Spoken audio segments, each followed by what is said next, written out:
dalam kesempatan ini saya juga ingin mengajak, mungkin kalau di Bali ini sebetulnya nggak terlalu ramai isu ini ya, tapi di tempat lain cukup ramai.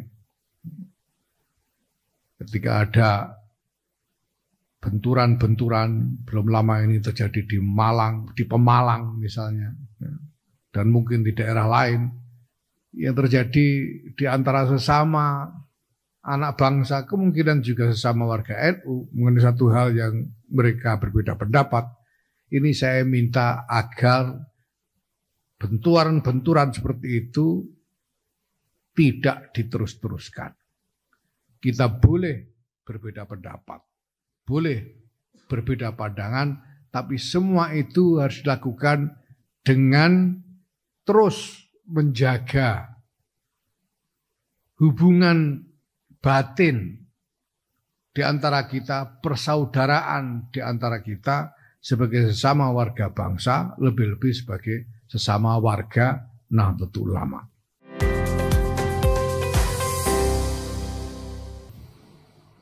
Kalau saya datang sebagai ketua umum di kegiatan PWNU seperti ini bukan anugerah sebetulnya, tapi protap.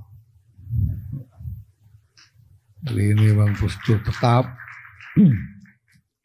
bahwa di dalam kegiatan-kegiatan tingkat pengurus wilayah memang PBNU harus hadir, dan selama ini memang dalam setiap kegiatan khususnya pelantikan pengurus dan musyawarah-musyawarah kerja, saya biasanya memang harus datang sendiri.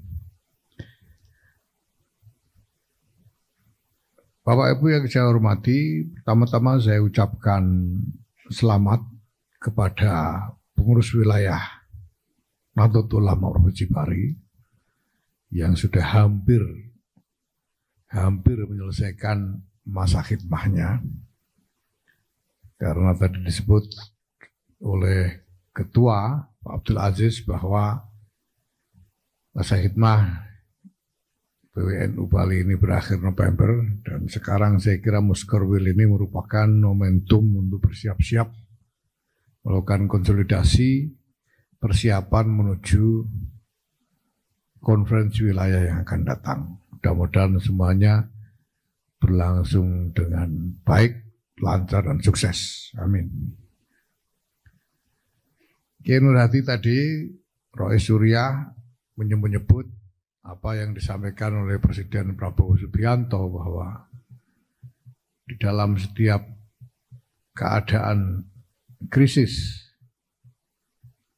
di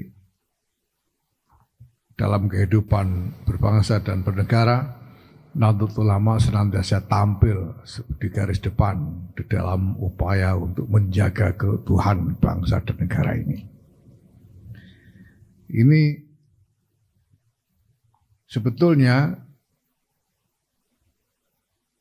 bukan hanya soal semangat, bukan hanya soal nasionalisme atau apa, tetapi karena Nahdlatul Ulama ini memang di dalam keberadaannya menjaga dengan sangat teguh apa yang menjadi wawasan dasar dan mazhabnya. Yang pertama tentu saja adalah mazhab Ahlus Sunnah wal Jamaah, yang tadi bahkan diulas panjang lebar dalam sambutan gubernur. Dan karena landasan dari wawasan Ahlus Sunnah wal Jamaah itu, maka kemudian Nahdlatul Ulama ini berkewajiban untuk terus-menerus berjuang mempertahankan keutuhan bangsa dan negara ini sampai kapanpun, insya Allah. Kenapa? Karena bangsa dan negara ini lahir dari kesepakatan bersama dari seluruh elemen bangsa.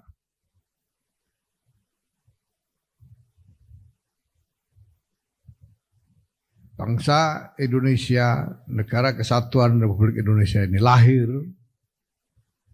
atas dasar kesepakatan dari seluruh elemen bangsa, perjanjian bersama dari seluruh elemen bangsa, dan perjanjian seperti itu wajib bagi kita semua khususnya umat Islam dan Nahdlatul Ulama untuk terus mempertahankan dan menjaganya.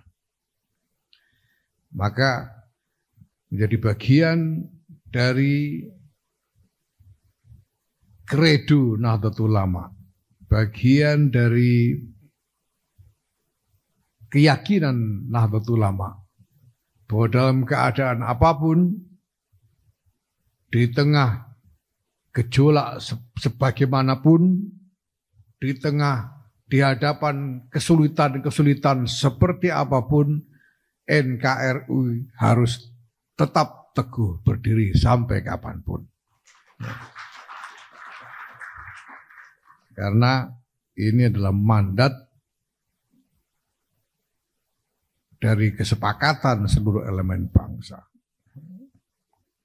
Dan ini adalah satu hal yang memang sangat istimewa yang kita bisa katakan anugerah dari Allah Subhanahu wa taala kepada bangsa Indonesia ini, bahwa bangsa ini lahir dengan satu dinamika, dengan satu konteks yang sangat istimewa dibandingkan dengan negara-negara yang lain yang manapun di dunia ini. Negara Kesatuan Republik Indonesia ini lahir dari kesepakatan yang murni, yang asli, genuine consensus, yang bukan artifisial, bukan dibuat-buat, tapi sungguh asli dan tulus dari elemen-elemen bangsa yang ada. Ketika kemudian seluruh elemen bangsa menyepakati berdirinya NKRI ini di atas dasar Pancasila, Undang-Undang Dasar 45 yang bersendikan Bhinneka Tunggal Ika. Dan ini bukan konsensus yang terjadi hanya dalam sehari dua hari, bukan hanya seminggu dua minggu, sebulan dua bulan. Ini adalah konsensus yang dibangun selama bertahun-tahun. Sejak 1928, ketika Kongres Pemuda menyepakati satu tekad bersama yang kemudian disebut sebagai Sumpah Pemuda, itu sendiri sudah merupakan hasil konsensus yang paling awal mengenai bangsa dan negara ini. Dan selanjutnya dengan pergulatan yang luar biasa dari para pemimpin bangsa, lahirlah negara merdeka yang dicita-citakan bersama, yaitu Negara Kesatuan Republik Indonesia ini, dengan dasar yang disepakati, yaitu Pancasila UUD 45 yang bersendikan dengan Bhinneka Tunggal Ika. Ini Bapak-Ibu sekalian, saya ingin ingatkan terutama kepada kader-kader Nahdlatul Ulama, ini adalah wawasan yang tidak boleh kita tinggalkan karena merupakan kewajiban kita, kewajiban syar'i, kewajiban menurut syariat, bahwa sampai kapanpun kita harus setia kepada kesepakatan bersama ini. Mengikuti sabda Rasulullah Sayyidina Muhammad SAW, al-mu'minun atau an-nas ala syurutihim. Orang-orang mukmin atau siapapun ketika membuat kesepakatan sebagai pihak yang merdeka dan sukarela, maka kesepakatan itu harus ditaati sampai kapanpun. Sekarang kita telah menyaksikan dalam sejarah bagaimana NU ikut bergulat di dalam menjaga keutuhan bangsa dan negara ini. Di satu kesempatan beberapa waktu yang lalu, Presiden Prabowo Subianto mengatakan bahwa kemerdekaan Republik Indonesia itu diproklamirkan di Jakarta, tapi kemudian diuji, langsung sesudah itu diuji di Surabaya. Proklamasinya di Jakarta, ujiannya di Surabaya, ujian yang pertama. Dan saya bilang yang garap ujian itu adalah kiai-kiai dan santri-santri NU di Surabaya waktu itu. Dan seterusnya sampai sekarang. NU tidak boleh lepas dari tanggung jawab mempertahankan keutuhan NKRI itu. Itulah sebabnya juga Nahdlatul Ulama senantiasa menjaga sikap toleransi di antara kehidupan berbangsa yang sangat majemuk ini.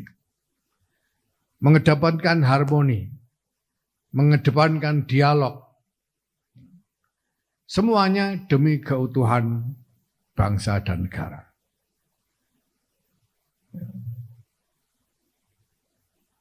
Maka dalam kesempatan ini saya juga ingin mengajak, mungkin kalau di Bali ini sebetulnya nggak terlalu ramai isu ini ya, tapi di tempat lain cukup ramai.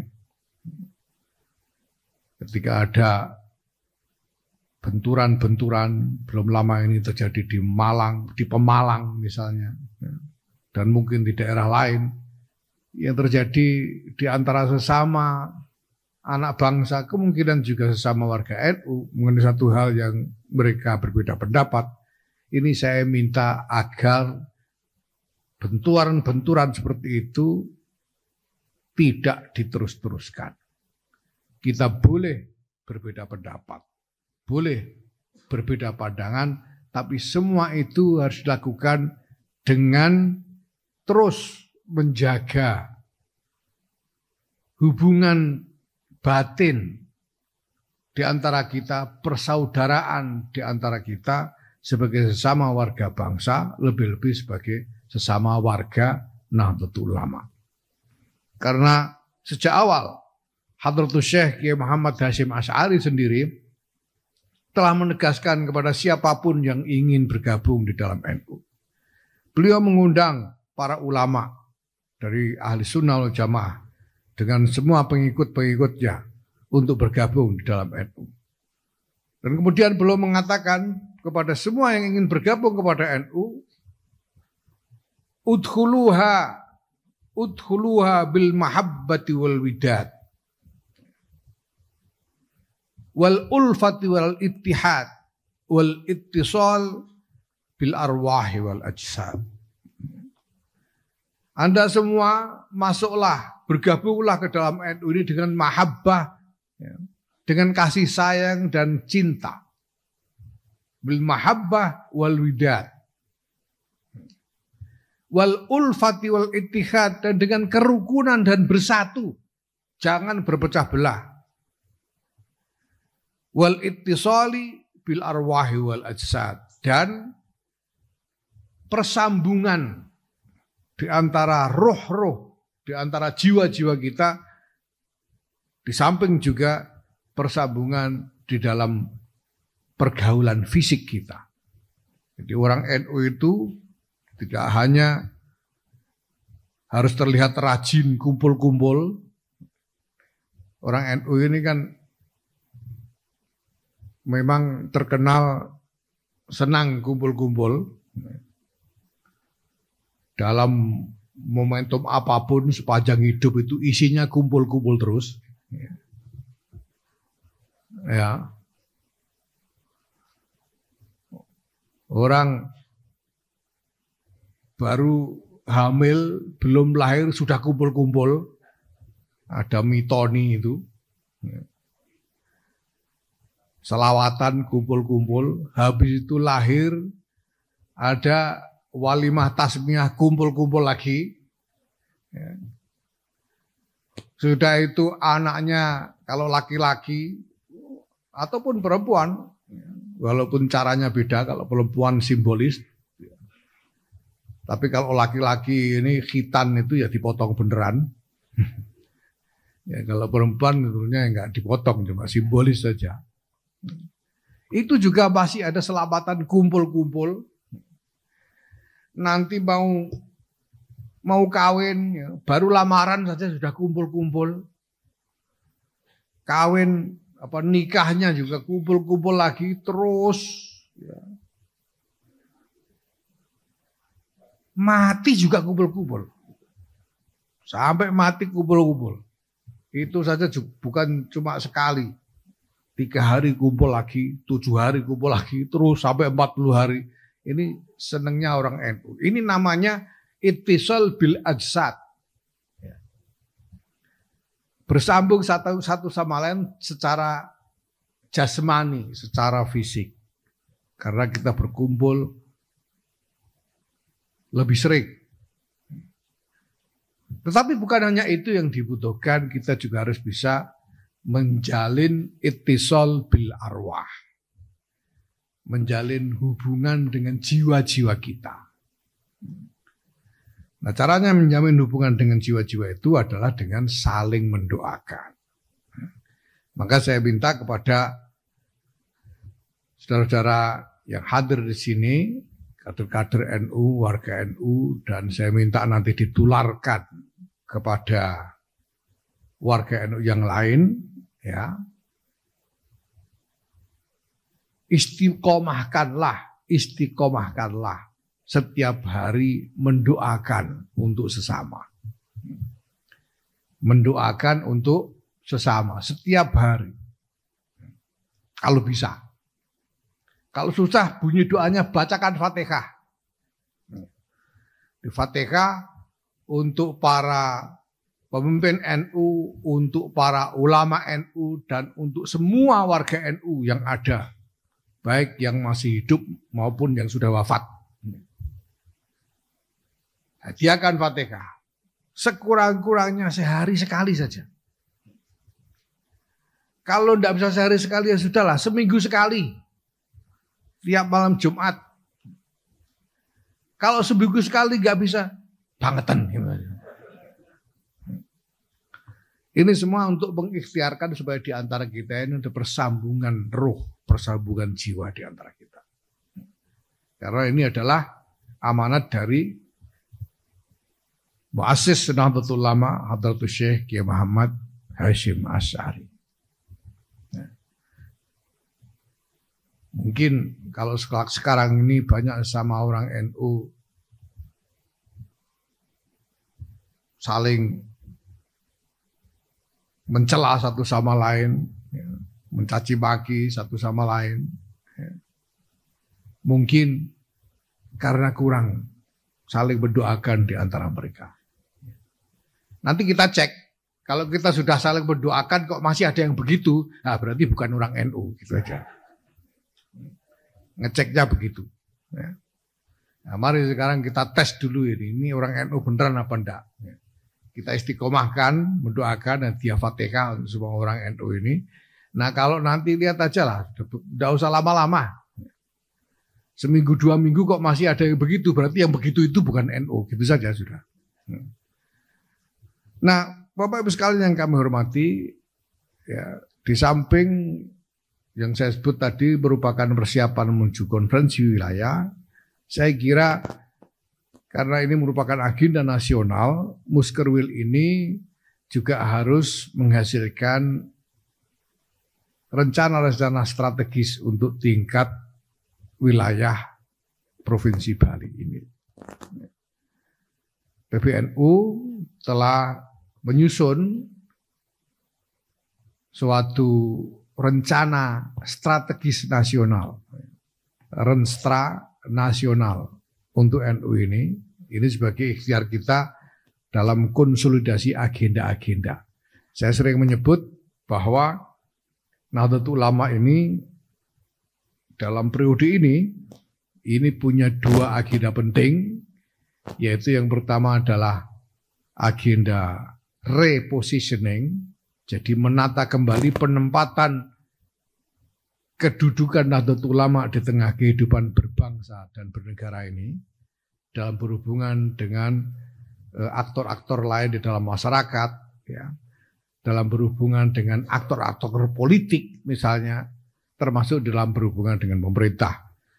Dan saya sudah sering menyatakan juga bahwa posisi NU khususnya terkait dengan pemerintah adalah membantu pemerintah untuk memastikan bahwa agenda-agenda kemaslahatan yang dicanangkan oleh pemerintah sungguh-sungguh bisa dihantarkan dan sampai dirasakan secara nyata oleh masyarakat dan rakyat. Itu kedudukan NU. Nah, di samping itu kemudian kita juga membangun agenda konsolidasi yang meliputi 3 matra, yaitu konsolidasi tata kelola, konsolidasi sumber daya, baik sumber daya manusia maupun sumber daya finansial, yang disebut oleh Kiai Nur Hadi tadi soal pelatihan-pelatihan itu bagian dari konsolidasi sumber daya manusia NU. Nah, kemudian selanjutnya akan kita ikuti dengan sumber daya ekonomi dan finansial di kalangan NU. Tadi kalau tidak salah Pak Aziz juga menyebut tentang BUMNU dan kemandirian NU dan lain sebagainya. Ya. Dan yang matra yang ketiga adalah konsolidasi agenda. Nah, rencana-rencana strategis ini merupakan alur dari konsolidasi agenda yang dilaksanakan secara nasional oleh pengurus besar Nahdlatul Ulama. Dan saya minta nanti Pak Aziz supaya dalam Buskerwil ini dibicarakan dengan sebaik-baiknya bagaimana menjabarkan Renstra nasional itu menjadi Renstra Provinsi Bali untuk pengurus wilayah Nahdlatul Ulama Provinsi Bali ini. Dan nanti kalau itu sudah jadi, baru dibawa ke cabang menjadi Renstra kabupaten atau kota untuk PCNU di seluruh Bali. Nah, Bapak Ibu yang saya hormati, Alhamdulillah setelah kita bekerja keras sekali selama 3,5 tahun ini, Alhamdulillah keseluruhan agenda konsolidasi Nahdlatul Ulama ini telah sebagian besar bisa kita capai.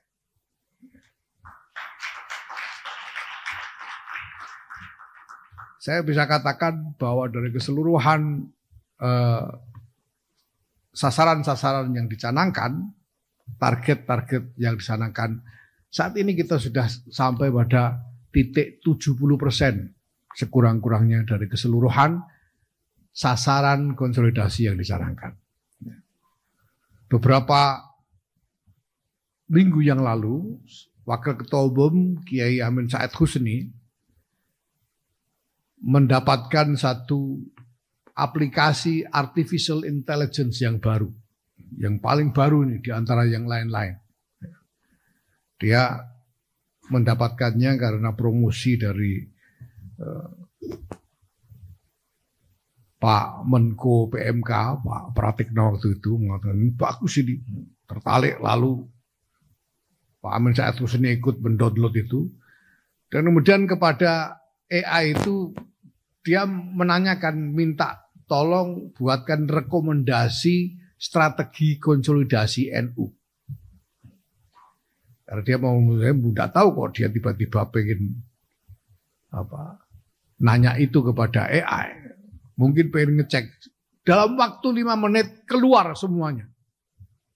Menjadi satu kertas kerja yang lumayan tebal. Kalau nggak salah ada 29 halaman paperwork dari AI. Rekomendasi tentang strategi konsolidasi NU. Dan setelah dibaca, ternyata isinya itu sama persis dengan desain rencana konsolidasi yang sudah dibangun oleh PBNU sejak awal.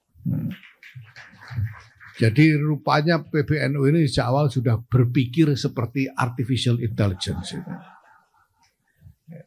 Dan jangan besarkan hati, itu artinya apa? Bahwa selama ini kita memang berpikir objektif dan realistis. Dan itu dikonfirmasi oleh artificial intelligence karena terbukti hasilnya sama. Dan sekarang kita telah mencapai sekurang-kurangnya 70% dari sasaran-sasaran capaian yang kita canangkan. Kita sudah selesaikan banyak agenda terkait tata kelola, sudah boleh dikata 95% selesai mengenai tata kelola ini. Sumber daya manusia juga tadi terkonfirmasi sebagaimana disampaikan oleh Rois Surya juga berjalan dengan baik. Nah, ke depan ya kita sekarang ini sudah punya platform digital untuk pengelolaan organisasi. Ini cabang-cabang sudah masuk belum semuanya? Ada yang belum? Yang kita sebut sebagai Dikdaya itu singkatan dari digital, data dan layanan NU. Sekarang malah dijadikan tema Muskerwil Dikdaya ini. Sebentar lagi ini sudah siap, sebentar lagi kita luncurkan ya, setelah Dikdaya persuratan nanti ada Dikdaya kepengurusan dan sekarang sedang mulai dikerjakan bangunan artificial intelligence milik kita sendiri untuk mendampingi penggunaan Dikdaya nantinya. Saya sudah order karena saya lihat selama ini PWNU, PCNU ini kebingungan nyari admin untuk Dikdaya ini. Mas saya bilang kepada teman-teman ahli AI, bisa nggak dibuatkan AI untuk menggantikan admin? Karena saya kepikiran kalau sampai ke PC aja sudah sulitnya begitu nyari admin. Bagaimana dengan MWC? Bagaimana dengan ranting? Nyari apalagi nyari admin. Nyari kuota aja susah.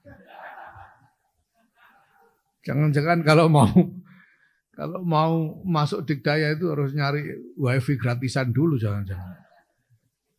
Ini kapan mereka bisa masuk ke dalam sistem kalau kita terus begini? Nah, ini maka kemarin saya order dan sekarang sudah boleh dikerjakan sehingga nanti admin-admin ini bisa digantikan oleh artificial intelligence.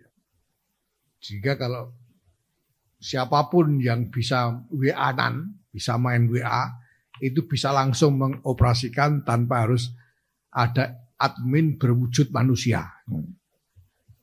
Jadi cukup WA. Jadi mohon maaf nanti ya admin-admin yang sudah ada mungkin ya pensiun kalau sudah jadi. Ya.